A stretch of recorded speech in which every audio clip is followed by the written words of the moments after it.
Hello everyone, कैसे हैं आप सभी लोग। स्वागत है आप सभी का भरपूर इस नए विषय की सीरीज में, यानी कि विज्ञान की सीरीज में। क्लास 11th की एनसीईआरटी का हमारा सेकंड चैप्टर अभी तक चल ही रहा है, लेकिन हमने इसमें 5 जगत वर्गीकरण में 3 जगत पूरी तरीके से कंप्लीट कर लिए। पहला जगत किया था हमने मोनेरा जगत, फिर प्रोटिस्टा जगत, फिर फंगी जगत। पिछली कक्षाओं में हमने फंगी जगत को पूरी तरीके से देख लिया था। आज हम देखेंगे पादप जगत के बारे में कि पादप जगत क्या होता है।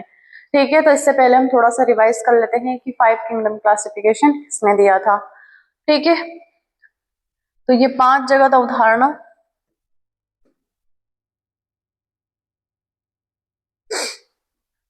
सबसे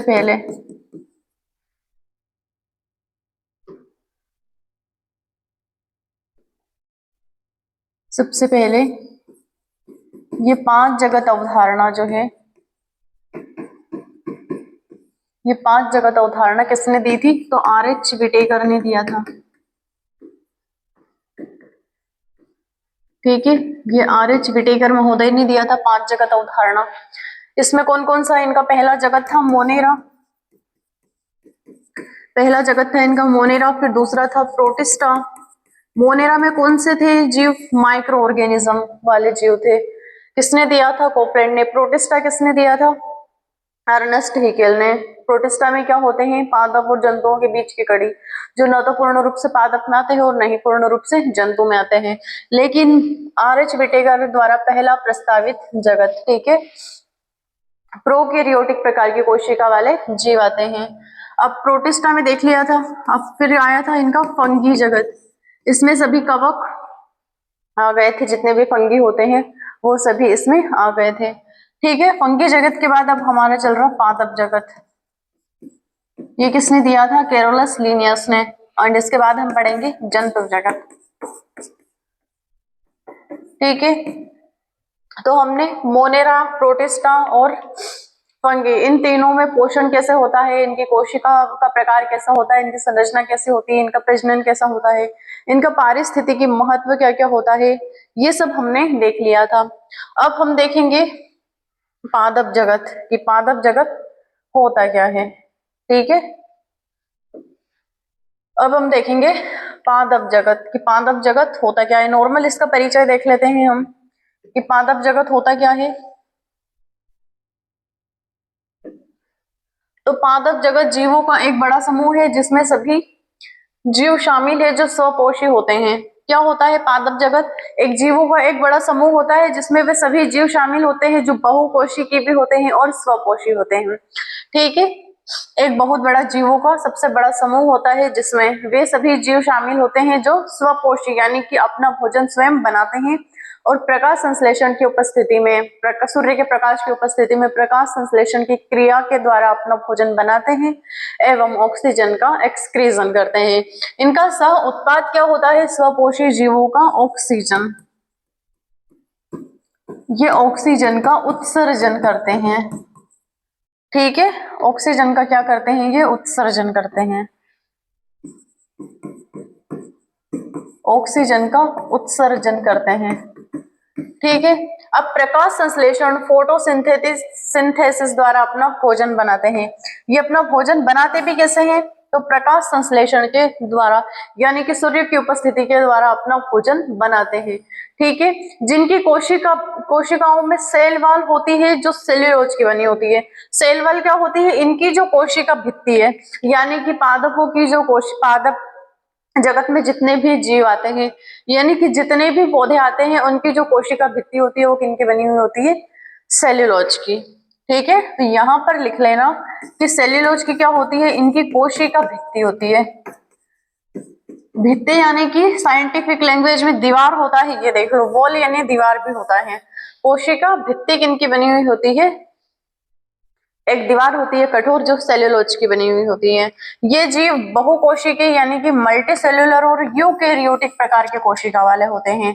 ये कैसे होते हैं? एक तो ये बहुकोशिकीय होते हैं, यानी कि अनेक कोशिकाओं से मिलकर इनका शरीर बना हुआ होता है पौधों का, और यानी कि यूकेरियोटिक प्रकार की कोशिका वाले ये जीव होते हैं। ठीक है, देख लेते हैं, हमें ये देखना है। पादप जगत,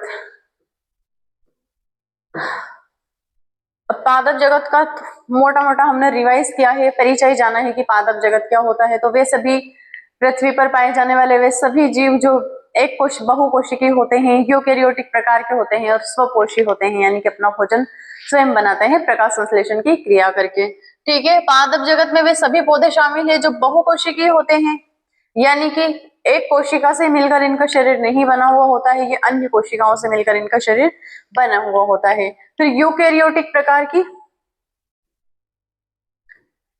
ये यूकेरियोटिक प्रकार की कोशिका मिलती है, सेल्यूलोज की बनी कोशिका भित्ते, ठीक है, मेड ऑफ सेल्यूकस रखते हैं। ठीक है, ये क्या करते हैं, cell wall made of Seleucus या फिर सेल्यूलोज। सामान्यतः स्वपोषी होते हैं, यानी कि प्रकाश संश्लेषण के क्रिया के द्वारा अपना भोजन बनाते हैं। अब देखते हैं इनमें पोषण कैसा होता है पादप जगत में। लेकिन कुछ पौधों में विशेष प्रकार का पोषण होता है। सामान्यतः इनमें जो भोजन बनाने की प्रक्रिया होती है वो प्रकाश संश्लेषण के द्वारा होती है। ठीक है, कैसे होती है, ये प्रकाश की उपस्थिति में अपना भोजन बनाते हैं, यानी कि प्रकाश संश्लेषण फोटोसिंथेसिस करके अपना भोजन बनाते हैं और ऑक्सीजन का एक्सक्रीजन करते हैं। लेकिन पादप जगत में कुछ पौधे ऐसे होते हैं जिनमें स्वपोषी प्रकार का पोषण नहीं होता है।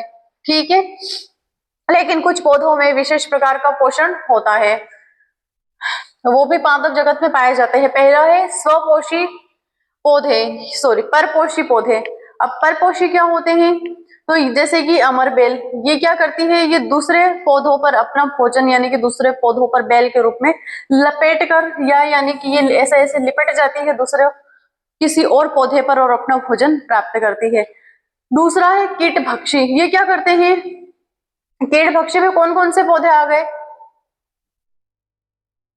नेपेंथेस, डोरसेरा या फिर ड्रोसेरा, यूट्रीसेल्यूरिया या फिर यूट्रीस्यूलेरिया या फिर डायना। ये क्या करते हैं, ये इनकी संरचना कुछ इस प्रकार की होती है, जैसे कीट आता है तो ये अपनी पत्तियों को बंद कर लेते हैं। ठीक है, अब देखते हैं अमरबेल क्या करती है। अमरबेल एक परपोषी पौधा होता है जिसे हम क्या बोलते हैं, डोडर भी कहा जाता है। अमरबेल को क्या कहा जाता है, डोडर भी कहा जाता है। यह एक परजीवी बेल होती है जो अन्य पौधों पर निर्भर रहती है। ठीक है, यह एक परजीवी बेल होती है जो अन्य पौधों पर निर्भर होती है, लेकिन अन्य पौधों पर निर्भर होने से अपना तो यह भोजन बना लेती है, ये तो जीवित रह जाती है, लेकिन जिस पौधे पर वो निर्भर होती है उसका जीवन यापन होता है उसे वो नष्ट कर देती है। ठीक है, लेकिन हरित लवक क्लोरोफिल नहीं होता है, इसलिए ये अपना भोजन स्वयं नहीं बना सकती है। अमरबेल में क्या होता है, हरित लवक नहीं होता है, यानी कि क्लोरोफिल इसमें नहीं होता है, ये पत्तियां हीन होती है, इसलिए ये अपना भोजन स्वयं नहीं बनाती है। क्लोरोफिल की उपस्थिति के कारण ही पौधे प्रकाश संश्लेषण कर सकते हैं, ये प्रकाश संश्लेषण नहीं कर सकती क्योंकि इसमें क्लोरोफिल नहीं होता है। अब यह अपने पोषक पौधे की शाखाओं में होस्टेरिया नामक एक सूक्ष्म जड़ जैसी संरचनाएं डालती है। ये क्या करती है, जिस पौधे से लिपटती है, जिस पौधे की शाखाओं से लिपटती है उसमें होस्टेरिया नामक एक जड़ जैसा सिक्रीजन पैदा करती है और उसी में लिपट जाती है पूरी तरीके से, जो होस्ट से रस और पोषक तत्व चूस लेती है। इसमें कुछ इस प्रकार की जड़ें होती है जो उस पौधे से रस और पोषक तत्व को ग्रहण कर लेती है और जिंदा रह जाती है। ठीक है, अब देखते हैं,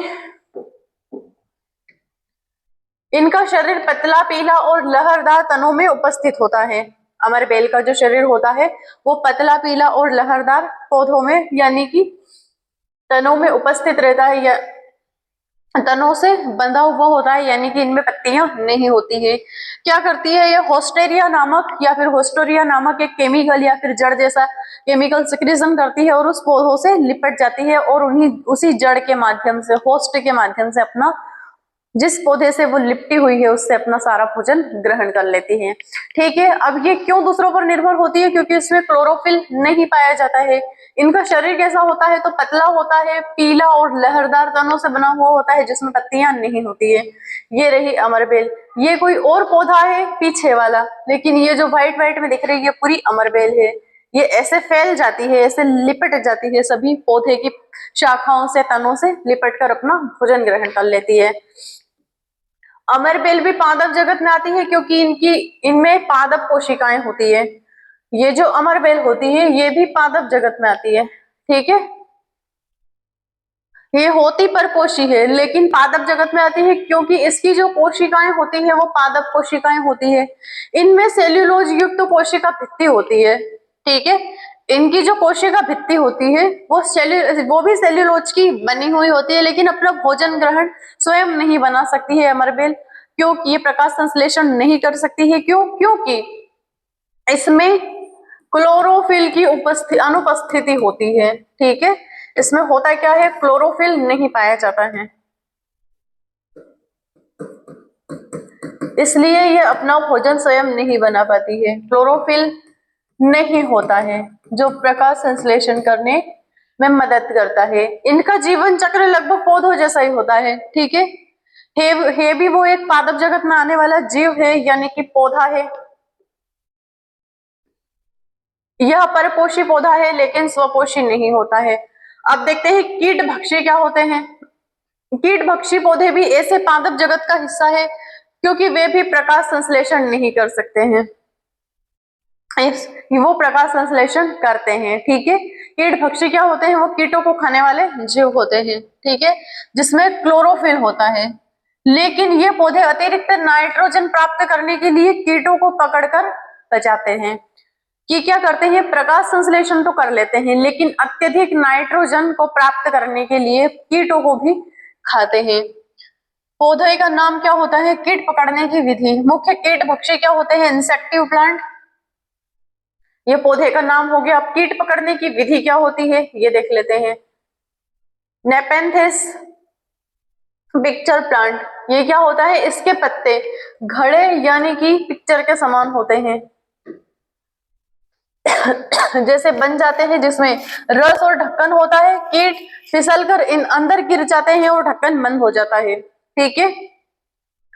नेपेंथिस पिक्चर प्लांट, ठीक है, इनका नाम है, कीटभक्षी जो पौधे होते हैं उनका ये नाम होता है क्या, नेपेंथस पिक्चर प्लांट। इसके जो पत्ते होते हैं वो पिक्चर जैसे बन जाते हैं, यानी कि घड़े जैसे इनके पत्ते बन जाते हैं। और जैसे ही कीट अंदर आता है, कुछ इस प्रकार के इसके पत्ते होते हैं, जैसे ही कीट अंदर आया वो पत्ता बंद कर लेते हैं अपना, ठीक है, और उसको डाइजेस्ट करके निकाल देते हैं। फिर डोरसेरा, ये क्या होता है, ये संडेव प्लांट होता है। इसके पत्तों पर चिपचिपे बाल होते हैं जो कीटों को पकड़ लेते हैं, ठीक है, ये भी देखेंगे। फिर दूसरा क्या होता है, डोएन ऑफ वीनस, ये क्या होता है, वीनस फिल्ट्रेप। इसके पत्ते जाल की तरह बंद हो जाते हैं जब कोई कीट छूता है। ये 3 प्रकार के होते हैं। इसके जो पत्ते होते हैं, किसके, पहले डोरसेरा के पत्ते कैसे होते हैं, चिपचिपे बाल जैसे होते हैं, कीट को पकड़ कर रख लेते हैं। फिर दूसरा क्या होता है, इसके पत्ते जाल की तरह होते हैं, जैसे ही कीट अंदर आता है तो वो बंद हो जाते हैं, ठीक है।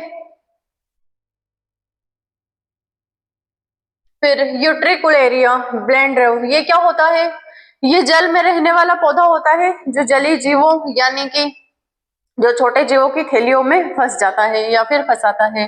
अब देखते हैं कीट भक्षी पौधे, ये रहे। ये कुछ इस प्रकार के पौधे होते हैं, इसमें यहाँ पर कोई कीट आता है, यहाँ पर कीट आता है, ये रहा कोई कीट आता है, जैसे ये पत्ता अपना बंद हो जाता है। ये घटपर्णी पौधा भी कीट भक्षी पौधा होता है। इसमें ढक्कन होता है, घड़े के समान इसकी पत्तियां होती है, जैसे कीट अंदर जाता है और ये ढक्कन बंद हो जाता है, ठीक है। ये रहा कुछ इस प्रकार से। कीट भक्षी पौधे भी पादप जगत में आते हैं क्योंकि क्लोरोफिल होता है और प्रकाश संश्लेषण करते हैं, ठीक है। ये पादप जगत में आते हैं, इनमें क्लोरोफिल भी होता है, स्वपोषी भी होते हैं लेकिन परपोषी भी कहलाते हैं। प्रकाश संश्लेषण होता है। ये परपोषी क्यों होते हैं, कीट भक्षी क्यों होते हैं, कीटों का ग्रहण क्यों करते हैं, क्योंकि नाइट्रोजन की अधिक मात्रा को प्राप्त करने के लिए। लेकिन पोषण को पूरा करने के लिए ये कीट भी खाते हैं। कीटों के बिना इनका पोषण अधूरा होता है। अब देखते हैं हम पादप जगत का वर्गीकरण करते हैं। पहला है थैलोपाइटा समूह इनका। पहला क्या है, थैलोफाइटा समूह। उदाहरण भी देखेंगे, थैलोफाइटा समूह भी देखेंगे, उदाहरण भी देखेंगे, उदाहरण के बाद इनकी विशेषता भी देखेंगे।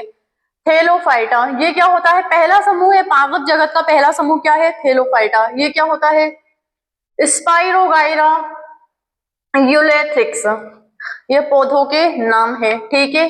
ये जलचर भी होते हैं, सरल थैलस शरीर, ठीक है। फिर ब्रायोफाइटा, इनको विस्तार से देखेंगे लेकिन थोड़ा सा यहाँ पे टेबल के रूप में देख लेंगे ताकि समझने में हमें आसानी हो कि थैलोफाइटा में कौन कौन से पौधे आते हैं। तो ये वर्ग आता है थैलोफाइटा में कौन सा, स्पाइरोगाइरा, ये पौधे का वर्ग है। फिर दूसरा है यूलेथ्रिक्स, ठीक है। अब इसमें आते कौन कौन से, जलचर भी आते हैं, सरल थैलस शरीर वाले पौधे आते हैं, ठीक है। थैली के समान जिनका शरीर होता है, जिन पौधों का शरीर कैसा होता है, एक थैली के आकार का, ठीक है। ब्रायोफाइटा, इसमें क्या आता है, रिकिया, रेजर कैसे चल गया, इसमें आता है रिकिया फ्यूनेरिया, ठीक है। ये आ गया प्रथम स्थल पौधे, पहली बार जो जमीन पर पौधे होते हैं वो आ गए। देन इसके बाद राइजोडियस या फिर राइजोइडियस, ठीक है। फिर तीसरा है हमारा टेरिडोफाइटा, इसकी स्पेलिंग अलग है, ठीक है। यहाँ पर लिख देते हैं कि वो टेरिडोफाइटा कैसे हो गया, ऐसे कुछ इस प्रकार की इसकी स्पेलिंग है ना, टेरिडोफाइटा, ठीक है। इसमें क्या आते हैं, फर्न आते हैं और इक्वेटीटम आते हैं या फिर एक्वेसेटम यानी कि जलीय जीव आते हैं, संवहनी ऊतक उपस्थिति में होते हैं। फिर आ गया जिम्नोस्पर्म, ये भी हमें पादपों का वर्ग पढ़ना है। इसमें क्या आता है, साइकस और पीनस, इसमें नग्न बीज आते हैं यानी कि बीजों का आवरण नहीं होता है, या फिर अनावृत बीजी पौधे, ठीक है, अनावृत बीजी, अनावृत बीजी। और एंजियोस्पर्म में क्या होता है, आवृत बीजी, आवृत बीजी, ठीक है। इसमें आ गए मैंगो और व्हीट यानी कि आम और गेहूं, इसमें आ गए आवृत बीजी में। फल में बंद बीज फूल वाले पौधे, ठीक है, इसमें इनका बीज खुला हुआ होता है। जो जिम्नोस्पर्म में आते हैं, अनावृत बीजी में आते हैं, इनका जो बीज होता है वो क्या होता है, नग्न बीज होता है यानी कि खुला हुआ होता है। और एंजियोस्पर्म में क्या होता है, जो फल में जो बीज होता है वो बंद होता है, फूल और पत्तियां आती है उन पौधों में, ठीक है। विशेष प्रकार के पौधे कोकस यानी कि अमरबेल, कसकुटा, जैसे हम कसकुटा भी बोलते हैं, अमरबेल को क्या बोलते हैं, कसकुटा भी बोलते हैं, डोडर भी बोलते हैं। परपोषी होती है, कौन कौन से, एक तो बियार होता है, नेफेंथस होता है या फिर डोरसेरा, ये कीट भक्षी विशेष या फिर अनुकूल परिस्थिति में भी पोषण प्राप्त करते हैं। कौन कौन विशेष प्रकार के पौधे कौन कौन से होते हैं, कसकुटा यानी कि अमरबेल होती है, दूसरा होता है परपोषी यानी कि नेफेंथस यानी कि नेपेंथस, नेपेंथस भी बोलते हैं, कहीं कहीं नेफेंटस भी लिखा हुआ होता है, ठीक है। डोरसेरा यानी कि ड्रोसेरा कीट भक्षी विशेष प्रकार के अनुकूल द्वारा भोजन यानी कि अनुकूलन द्वारा पोषण प्राप्त करते हैं। ये क्या हो गया, ठीक है। अब देखते हैं पादप जगत का वर्गीकरण, परिचय। और पृथ्वी पर लाखों प्रकार के पौधे होते हैं, कुछ तो सूक्ष्म होते हैं यानी कि माइक्रो ऑर्गेनिज्म या फिर माइक्रोस्कोपिक होते हैं जो हमें दिखाई भी नहीं देते हैं। इनकी आकृति, संरचना, आवास और प्रजनन में बहुत अंतर पाया जाता है। इनकी आकृति, इनकी संरचना, इनकी संरचना और आवास और प्रजनन में बहुत अंतर पाया जाता है। कुछ पौधों की आकृति छोटी होती है, कुछ पौधों की आकृति बहुत बड़ी होती है, ठीक है। इनकी संरचना भी अलग अलग होती है, यानी कि कोशिका तो होती है कि बहुकोशिकीय सभी जीव होते हैं, यूकैरियोटिक प्रकार की इनमें कोशिका पाई जाती है। कोशिका भित्ति भी सभी लगभग सभी पौधों में होती है, जो सेल्यूलोज की बनी हुई होती है, सेल वाली। इनकी आवास और प्रजनन में बहुत अंतर पाया जाता है। इनमें आवास, इनका आवास के अनुसार कुछ पौधे समतल भूमि पर होते हैं, कुछ पठारी भूमि पर होते हैं, कुछ बर्फीले क्षेत्रों में होते हैं, कुछ पर्वतों में होते हैं, इसलिए इनकी संरचना, इनका आवास और प्रजनन में बहुत अंतर होता है। इसी विविधता को समझने और अध्ययन को सरल बनाने के लिए वैज्ञानिकों ने पौधों का वर्गीकरण किया था, ठीक है। इनकी विविधता को समझने और सरल बनाने और अध्ययन, ताकि उनका वो अध्ययन कर सके, उस अध्ययन को सरल बनाने के लिए उन्होंने वर्गीकरण किया था। ठीक है, इसी विविधता को समझने और अध्ययन को सरल बनाने के लिए उन्होंने वर्गीकरण किया था किन्ने? वैज्ञानिकों ने। अब देखते हैं वर्गीकरण का उद्देश्य क्या है। पौधों की विविधता को व्यवस्थित करना, पौधों में जो विविधता होती है उनको व्यवस्थित करना, जैसे कि मैदान में जो मैदानी पौधे को अलग किया, फिर पर्वतीय पौधों को अलग किया कि पर्वतों में कौन कौन से वन पाए जाते हैं। समान लक्षण वाले पौधों को एक समूह में रखना, जिनके लक्षण समान होते हैं उन वाले जो पौधे होते हैं, समान लक्षणों वाले पौधों को एक समूह में रखना। उनके विकास क्रम, इवोल्यूशन को समझना कि कौन से पौधे का विकास कब हुआ था, इसको भी समझना। पहचान, आइडेंटिफिकेशन और अध्ययन को आसान बनाना। अब इतिहास में देखते हैं इसका वर्गीकरण क्या होता है, हिस्टोरिकल बैकग्राउंड क्या है इनका। तो सबसे पहले वैज्ञानिक आए, फिर वर्ष भी आया, और प्राचीन प्रमुख योगदान क्या क्या रहे वो भी देख लेते हैं। आर्टिस्टोटल या ना थियोफ्रेस्ट, ये बॉटनी के जनक कहे जाते हैं। कौन? थियोफ्रेस्ट। ठीक है। जूलॉजी के कौन है? अरस्तु। बायोलॉजी के जनक भी कौन है? अरस्तु। ठीक है। वैज्ञानिक और वर्ष, कौन से वर्ष में कौन से वैज्ञानिक आए, और प्रमुख उनका योगदान क्या क्या रहा। ठीक है। Aristotle and Theophrastus. ठीक है, ये क्या है? ये बॉटनी के जनक है।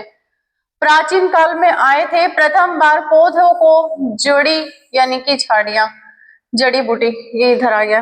प्रथम बार यानी कि पहली बार पौधों को जड़ी बूटी और वृक्ष में बांटा। ये सारा इसका विशेषता है। यहाँ पर मैं लिख देती हूँ, टेक्स्ट टाइप कर देती हूँ। ठीक है। पहली बार उन्होंने क्या दिया है? थियोफ्रेटस यानी कि एरिस्टोटल ने क्या दिया था? प्रथम बार पौधों को जड़ी बूटी और झाड़ी वाले पौधों को अलग किया था। ठीक है। जड़ी बूटी और वृक्षों में बांटा। ठीक है। पहली बार क्या किया इन्होंने?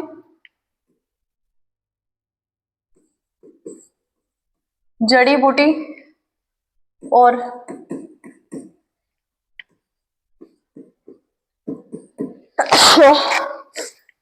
जड़ी बूटी और वृक्षों और झाड़ियों में बांटा।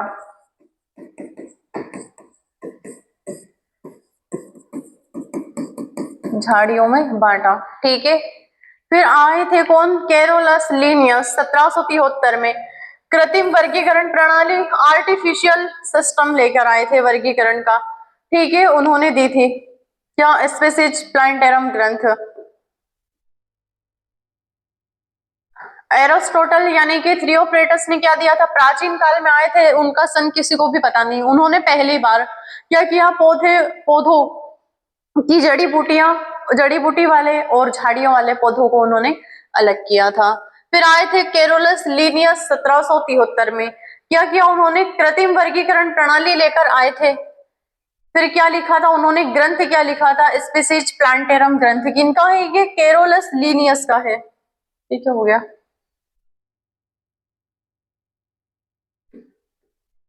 ये जो कैरोलस लीनियस है,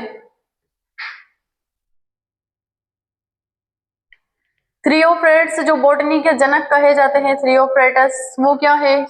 प्राचीन काल में आए थे, उन्होंने पहली बार पौधे और जड़ी बूटियों को अलग किया था। लेकिन कृत्रिम प्रणाली किन्होंने दी थी? कैरोलस लीनियस ने। दो जगत अवधारणा भी उन्होंने दी थी, पौधे और जंतुओं को अलग अलग भागों में बांटना। इनका पहला प्रमुख ग्रंथ क्या है? स्पीसीज प्लांटारम। ठीक है, या फिर प्लेंटारम, इनका ग्रंथ लिखा था उन्होंने। बेंथेनम हुकर।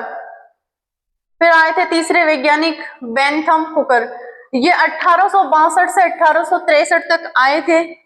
प्राकृतिक वर्गीकरण प्रणाली, नेचुरल यानी कि सिस्टेमा नेचुरी दी थी, या फिर नेचुरल सिस्टेमा सिस्टम दिया था। प्राचीन या फिर प्राकृतिक वर्गीकरण प्रणाली किसने दी थी? इन्होंने बेंथम हुकर ने। कब दिया था? 1862 से 1883 तक। ठीक है।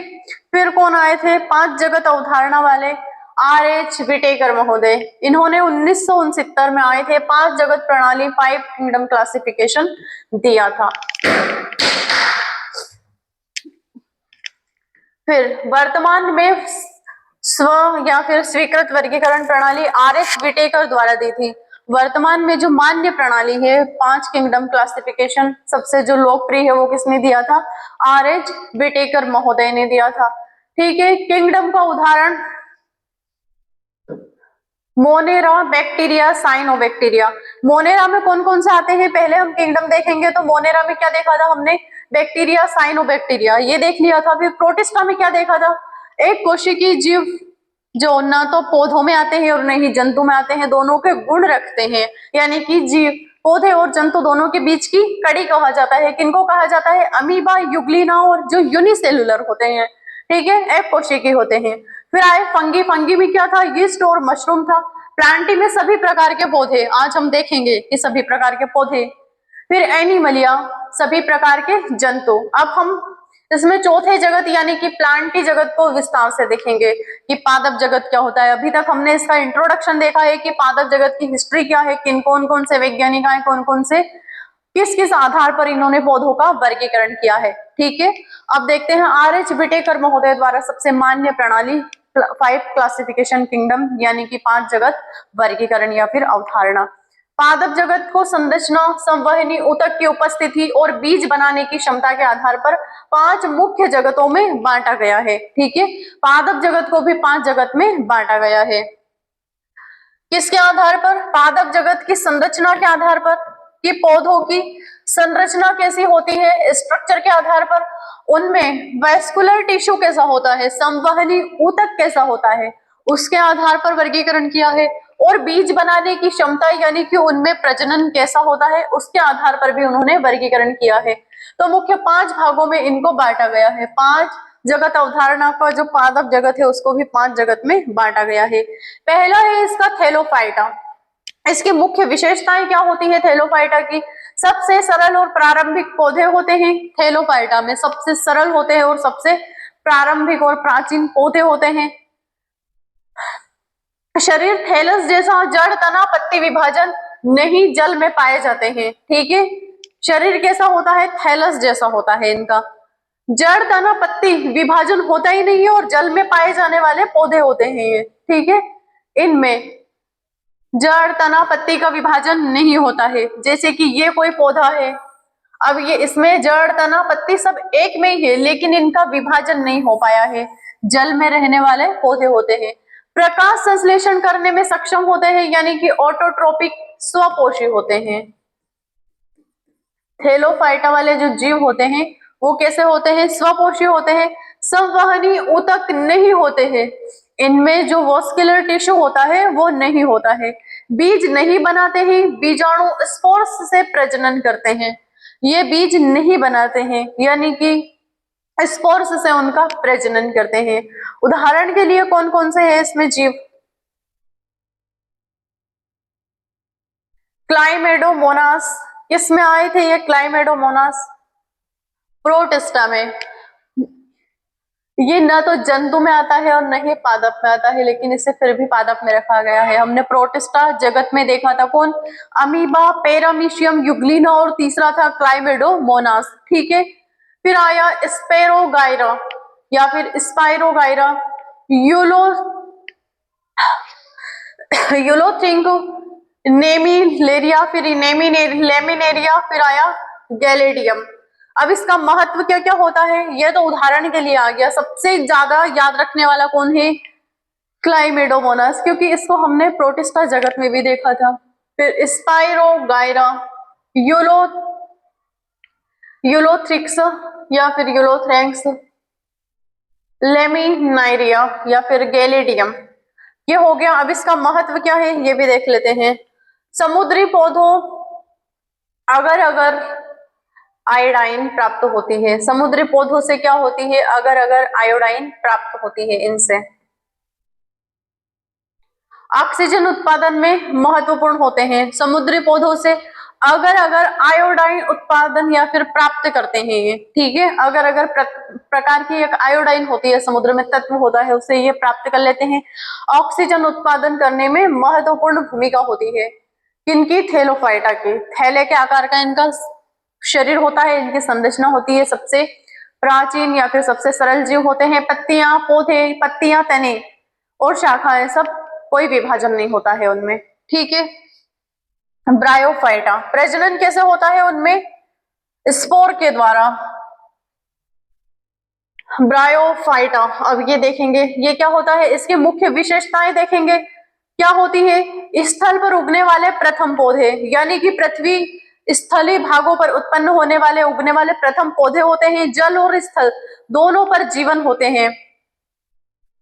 एम्फीबियन और प्लांट किंगडम, ठीक है, एम्फीबियम ऑफ प्लांट किंगडम, ये क्या होते हैं? एम्फीबिया वर्ग में कौन आते हैं? जो जल में भी होते हैं और थल में भी होते हैं। इन्हें उभयचर पौधे भी बोल सकते हैं। जैसे कि उभयचर जीव होते हैं मेंढक, जो जल और थल दोनों में पाया जाता है, वैसे भी ये पौधे भी जल और थल दोनों में मिलते हैं। स्थल पर उगने वाले प्रथम पौधे होते हैं, जल और स्थल दोनों पर इनका जीवन व्यापन होता है। जड़ के स्थान पर क्या होता है? राइजोइड्स होते हैं। संवहनी ऊतक इनमें नहीं होता है। लैंगिक प्रजनन पानी की आवश्यकता से करते हैं। पीढ़ियों का परिवर्तन क्या होता है इनमें? स्पष्ट उदाहरण, पीढ़ियों का परिवर्तन यानी कि अल्टरनेशन ऑफ जनरेटिव, इनमें परिवर्तन होता रहता है। उदाहरण के लिए रीका या फिर रीकिया भी बोल सकते हैं, इसे रीशिया भी बोल सकते हैं। मार्केटिया, रीकिया, मार्केटिया, फ्यूनेरिया, मोस और एंथोसर्स। अब तीसरा देखेंगे हम, पेरिडोफाइटा, ठीक है, वो पीस आइलैंड है उसमें, या फिर टेरिडोफाइटा। मुख्य विशेषताएं क्या होती है? प्रथम संवहनी पौधे, वॉस्कुलर प्लांट होते हैं। ये जड़, तना, पत्तियां स्पष्ट रूप से विभाजित होते हैं। संवहनी पौधे किन्हें बोलते हैं? जिनमें जड़, तना, पत्तियां स्पष्ट रूप से उनमें विभाजन होता हो, अलग अलग दिखाई देती हो। बीज नहीं, बीजाणु स्पोर से प्रजनन करते हैं। ये भी बीजाणु स्पोर से प्रजनन करते हैं। लैंगिक प्रजनन पानी की आवश्यकता के कारण करते हैं। जब इन्हें पानी की आवश्यकता होती है तो ये लैंगिक प्रजनन करते हैं। स्पोरोफाइटिक प्रमुख अवस्था होती है इनकी, ठीक है, इनकी प्रमुख अवस्था कौन सी होती है? स्पोरोफाइटिक, इनकी टेरिडोफाइटा प्रकार के जीव में। उदाहरण के लिए कौन कौन से आते हैं? सेलेजिनेला या फिर इक्वोस्टेटम, होरिस्टेल,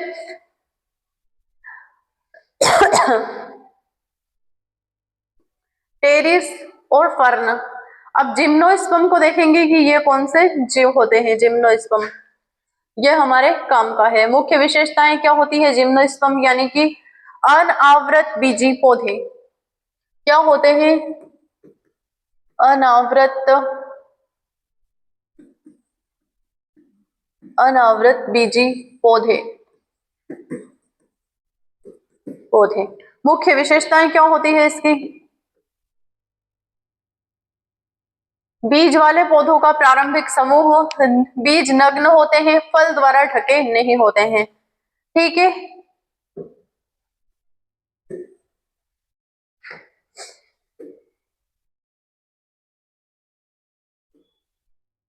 इनमें बीज क्या होते हैं? नग्न होते हैं, फल द्वारा ढके नहीं होते हैं। संवहनी ऊतक उपस्थित होते हैं क्योंकि पौधे, जड़, तने, पत्तियां सब अलग अलग विभाजन होता है इनमें। अधिकांश वृक्षाकार पौधे होते हैं। इनमें जो पौधे होते हैं अधिकांश वृक्षाकार पौधे होते हैं। पोलिनेशन और फर्टिलाइजेशन हवा द्वारा करते हैं। पोलिनेशन, फर्टिलाइजेशन यानी कि निषेचन का ही दूसरा नाम होता है पादपों में। ये निषेचन कैसे करते हैं? हवा के द्वारा करते हैं, ठीक है। पत्तियां सुई जैसी होती है इनमें, पत्ती, इनकी जो पत्तियां होती है वो नुकीली होती है। किनमें? पेरिडोफाइटा वाले, जिम्नोस्पर्म वाले पौधों में। उदाहरण के लिए साइकस, पीनस और नेटम या फिर ग्रेटम, ठीक है, इनकी पत्तियां नुकीली होती है। एंजियोस्पर्म में क्या होता है? मुख्य विशेषताएं, सबसे उत्पन्न पौधे, फूल, फ्लावर और फल, फ्रूट उपस्थित होते हैं, यानी कि इनमें फूल और फल उपस्थित होते हैं, सबसे उन्नत पौधे होते हैं। फिर क्या होते हैं? बीज फलों के अंदर बंद होता है, इनका जो बीज होता है वो फलों के अंदर बंद होता है, जैसे कि आम की जो गुठली होती है वो फल के अंदर बंद होती है। पूर्ण संवहनी ऊतक होते हैं, आम का जो पौधा होता है, आम का जो पेड़ होता है उसमें पत्तियां, तने और शाखाएं सब अलग अलग विभाजन होती है। परागकण पॉलिनेशन कीट या हवा द्वारा या फिर जल के द्वारा करते हैं, यानी कि ये अपना जो लैंगिक प्रजनन करते हैं वो कैसे करते हैं, कीटों के द्वारा। दो प्रकार के पौधे पाए जाते हैं, एक बीजपत्री यानी कि मोनोकोट, इसमें कौन होते हैं, एक बीजपत्री में गेहूं आ गए, चावल आ गए और मैज आ गई, गेहूं चावल और मक्का आ गई। द्विबीजपत्री में कौन सा आ गए, पिया, मैंगो और रोज आ गए। पाइनएप्पल आ गया, सॉरी पपाया आ गया, मैंगो आ गया और गुलाब आ गया। विशेष पौधे जो अपवाद है, स्पेशल एडेप्टेशन, कौन कौन से, इसमें प्रकार देखेंगे, फिर उदाहरण देखेंगे और विशेषताएं देखेंगे। परपोषी पौधे, कस्कुटा, परपोषी पौधों में क्या आ गई, कस्कुटा यानी कि अमरबेल क्लोरोफिल रहित होस्ट पर अपना भोजन यापन करती है। ये होस्ट नामक केमिकल सिक्रीजन से जिस पौधे से वो लिपटी हुई होती है वो सारा रस उसका ग्रहण करके जीवित हो जाती है। ये निर्भर होती है, होस्ट पर निर्भर होती है। फिर कीट भक्षी नेपेंथस, नेपेंथेस या फिर ड्रोसेरा डाइनोएना कीटों से नाइट्रोजन प्राप्त करते हैं। ठीक है, कीट भक्षी क्या होते हैं, ये कीटों से नाइट्रोजन प्राप्त करते हैं। इनमें इनका पोषण को पूरा करने के लिए कीट भक्षी यानी कि कीटों का भक्षण करते हैं। ठीक है, फिर परजीवी यानी कि प्रकाश संश्लेषण, परजीवी प्लस प्रकाश संश्लेषण कैसे करते हैं, लोरो या फिर लोरांथस आंशिक परजीवी होते हैं ये। फिर वर्गीकरण का विकास क्रम क्या है, क्रम, समूह और विशेषताएं। थैलोफाइटा जलचर, सरल और शरीर इनका, ये जलचर भी होते हैं और सरल शरीर इनका होता है। फिर ब्रायोफाइटा भूमि पर जीवन की शुरुआत, ये ब्रायोफाइटा में वे पौधे आते हैं जो पहली बार इस स्थल पर उगने वाले पौधे। ठीक है, यानी कि भूमि पर इन पौधों के जीवन की शुरुआत हुई थी, ब्रायोफाइटा। फिर आ गया टेरिडोफाइटा, संवहनी ऊतक का विकास हुआ इनमें धीरे धीरे। जो ऊपर दो वर्ग थे उनमें संवहनी ऊतक यानी कि वॉस्कुलर टिश्यू नहीं था। जिम्नोस्पर्म बीज का विकास हुआ, एंजियोस्पर्म फूल फल का विकास हुआ। ठीक है, तो 5 प्रमुख वर्गों में इन पौधों को बांटा गया है, यानी कि पूरे पादप जगत को 5 वर्गों में बांटा है। यह पौधों का विकास क्रम कहलाता है। इसकी समरी देखते हैं क्या है। पादप जगत में सबसे सरल शैवाल से लेकर सबसे जटिल पुष्पी पौधों तक जटिलता और विकास का क्रमिक परिवर्तन देखा गया है। यानी कि पादप जगत में सबसे सरल पौधे भी है और सबसे जटिल पुष्पी पादपों का विकास क्रम भी है। जटिलता से विकास का कृत्रिम परिवर्तन देखा जाता है। थैलोफाइटा से एंजियोस्पर्म तक यह क्रम पौधों का विकास अद्भुत उदाहरण है। ठीक है, थैलोफाइटा में थैली के आकार के पौधों से लेकर एक जटिल पौधे एंजियोस्पर्म तक यानी कि फूल, पत्ती और बीजों तक के निर्माण हमने देखा है इसमें पादप का वर्गीकरण में। तो ये हो गया हमारा पूर्ण रूप से पादप जगत आज कंप्लीट। कल हम देखेंगे जंतु जगत के बारे में कि जंतु जगत क्या होता है। फिर वायरस, वायरोइड और लाइकेन की हम एक क्लास लेंगे, यानी कि पिछले आने वाले 2 दिनों में ये चैप्टर पूरी तरीके से कंप्लीट हो जाएगा। लगभग 15 दिन हो गए इस चैप्टर को कंप्लीट करते करते, फिर बीच में कुछ छुट्टियां भी रही है। एक बार क्विकली रिवाइज कर लेते हैं कि हमने देखा क्या है। सबसे पहले देखेंगे पादप जगत। कौन कौन से आते हैं पादप जगत में, वे सभी पौधे आते हैं जो प्रकाश संश्लेषण करते हैं, स्वपोषी होते हैं। ठीक है, ये रहा पादप जगत का परिचय दिया किसने, 5 जगत अवधारणा आर.एच. बिटेकर महोदय ने। ठीक है, पादप जगत जीवों का एक बड़ा समूह जिसमें सभी जीव शामिल होते हैं जो स्वपोषी होते हैं, ऑटोट्रोपिक यानी कि अपना भोजन स्वयं बनाते हैं, प्रकाश संश्लेषण द्वारा अपना भोजन बनाते हैं। इनकी कोशिकाओं में सेल वॉल होती है जो सेल्यूलोज की बनी हुई होती है, यानी कि इनकी जो कोशिका भित्ति होती है वो सेल्यूलोज की बनी हुई होती है। ये जीव मुख्यतः बहुकोशिकी और यूकेरियोटिक प्रकार की कोशिका में आते हैं। प्रोकैरियोटिक और यूकेरियोटिक कोशिका का हम जब अंतर देखेंगे तब पढ़ लेंगे। पादप जगत फिर पादप जगत में वे सभी पौधे शामिल है जो बहुकोशिकीय, यूकेरियोटिक और स्वपोषी होते हैं। ये देख लिया। कोशिका भित्ति सेल्यूलोज की बनी हुई होती है। सामान्यतः स्वपोषी होते हैं, यानी कि प्रकाश संश्लेषण द्वारा अपना भोजन बनाते हैं। लेकिन कुछ पौधों में एक विशेष प्रकार का पोषण होता है। कुछ नाइट्रोजन को प्राप्त करने के लिए, अपने पोषण को पूर्ण बनाने के लिए कीट भक्षी होते हैं। तो कुछ में क्लोरोफिल नहीं पाया जाता है, तो वो दूसरे पौधों पर लिपट कर अपना भोजन प्राप्त करते हैं। ठीक है। सामान्यतः स्वपोषी होते हैं, यानी कि प्रकाश संश्लेषण द्वारा अपना भोजन बनाते हैं। लेकिन कुछ पौधों में प्रकाश या फिर पोषण अलग प्रकार से होता है। कुछ तो परपोषी पौधे होते हैं, जैसे कि कसकुटा यानी कि अमरबेल। कीट भक्षी कौन होते हैं? कीट भक्षी में बहुत सारे होते हैं, जैसे नेफेंथस और डोरसेरा। ये घटपर्णी पौधे भी बोलते हैं। एक कुछ पौधों की पत्तियां घड़े के आकार की होती है, जिसमें कीट अंदर जाता है और अंदर ही उसका ढक्कन बंद हो जाता है। कीट मरने के बाद ढक्कन खुल जाता है। ये क्यों करते हैं कीट भक्षी पौधे? नाइट्रोजन की प्राप्ति के लिए। अमरबेल क्यों लिपटती है? क्योंकि उसमें क्लोरोफिल नहीं होता है, इसलिए वो दूसरे पौधों से लिपट कर अपना भोजन बना लेती है। इसे होस्ट प्लांट यानी कि होस्टेरिया नामक एक सूक्ष्म जड़ जैसे संरचनाएं डालती है। होस्ट केमिकल सिक्रीशन करके उसका सारा रस ग्रहण कर लेती है। ये रही अमरबेल। पादप जगत में आती है क्योंकि इनकी कोशिकाएं पादप कोशिकाएं होती है, यूकेरियोटिक प्रकार की होती है, बहुकोशिकीय होती है और कोशिका भित्ति इनकी भी सेलुलोज की बनी हुई होती है। या फिर यह परपोषी पौधा होता है, स्वपोषी नहीं होता है।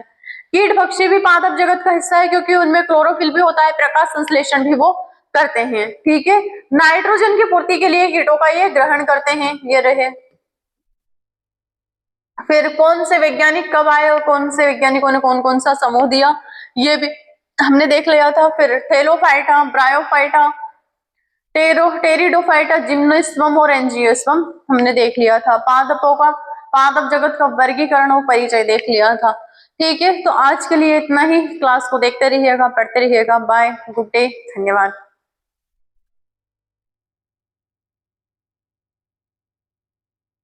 कल हम देखेंगे जंतु जगत के बारे में, फिर वायरस एंड वायरोइड।